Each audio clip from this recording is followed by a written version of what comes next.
संतप्ता धीराकारमुपास्मरे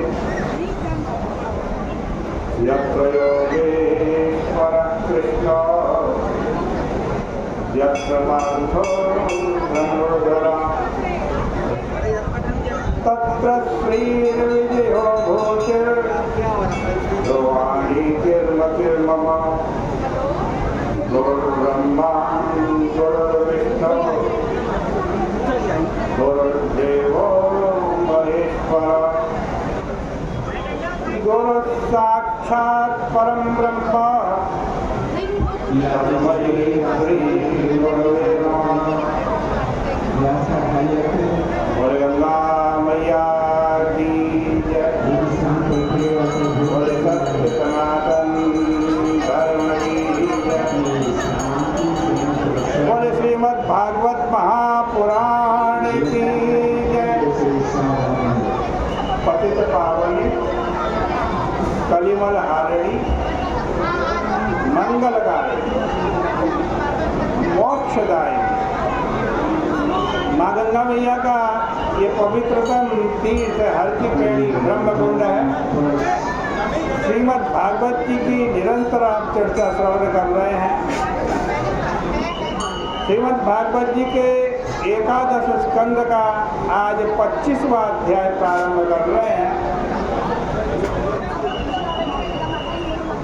इन अध्यायों में उद्धव और भगवान श्री कृष्ण का संवाद है।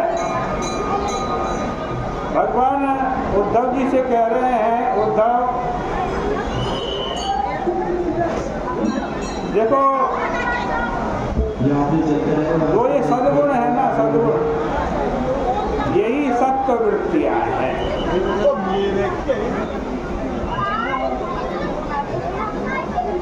जैसे शम दम तितिक्षा इच्छा तपस्या सत्य तुष्टि त्याग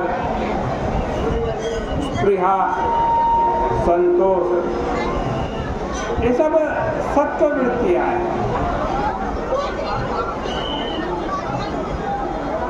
आज कहते हैं इनका वर्णन किया है 25वें अध्याय में और 26वें अध्याय में भगवान कह रहे हैं कि मत लक्षण विमं कायम लब्ध्वा सद्धर्म आस्थित आनंदं परमात्मानं आत्मस्थं समुपैति मां। देखो भगवान कितने निपुण है। जब भगवान मत्स्यावतार धारण करते हैं ना तो मछलियों में यह व्याख्यान देने लगते हैं, देखो मछलियों मैं भी तुम्हारे जैसा हूँ। क्योंकि भगवान मछली बन करके आए, जैसा मेरा शरीर वैसा तुम्हारा शरीर। तुम मुझे अपना भजनीय समझो।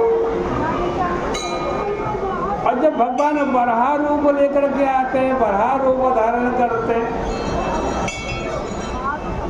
तब उनसे कहते हैं कि देखो बड़ा हो, मैं भी तुम्हारे जैसा ही हूँ, जैसे तुम हो वैसे मैं, आओ मेरा भजन करो।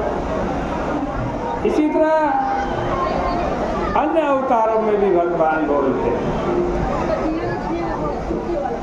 अब जब भगवान मनुष्य के मध्य में है उद्धव जी के सामने है तो कह रहे उद्धव जी कि मत लक्षणम विवम कायम, कह रहे जैसा मैं हूँ उद्धव जी वैसे ही तुम भी हो, जैसे तुम हो वैसा मैं हूँ, जैसे लक्षण मेरे अंदर वैसे ही लक्षण तुम्हारे अंदर भी, इसलिए तुम मेरी भक्ति करो। कह रहे मल लक्षणम एवं कायम,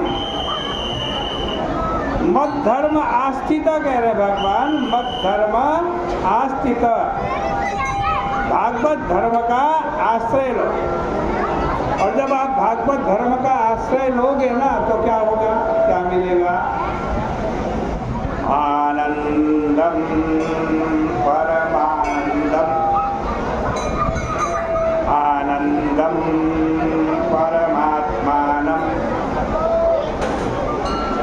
आत्मस्थम समुपैति माम। भगवान कह रहे हैं उद्धव जी को, जब तुम मेरा भजन करोगे, मेरा आश्रय लोगे तो तुम्हें आनंद का साक्षात्कार हो जाएगा। तुम्हें जो गुण दिखाई पड़ रहे हैं वे वास्तविक नहीं है, माया मात्र है। गुणेशु माया मात्रेषु, गुण मतलब यह मत समझना, गुण का मतलब ये किम भूत है, किमाकार है? सभी लोग ऐसा नहीं है। अलग अलग शास्त्रों की दृष्टि से गुण अलग अलग है। सांख्य वाले कहते हैं कि गुण दिखते ही नहीं है।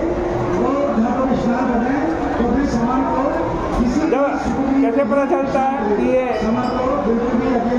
गुण है या ये दुर्गुण है?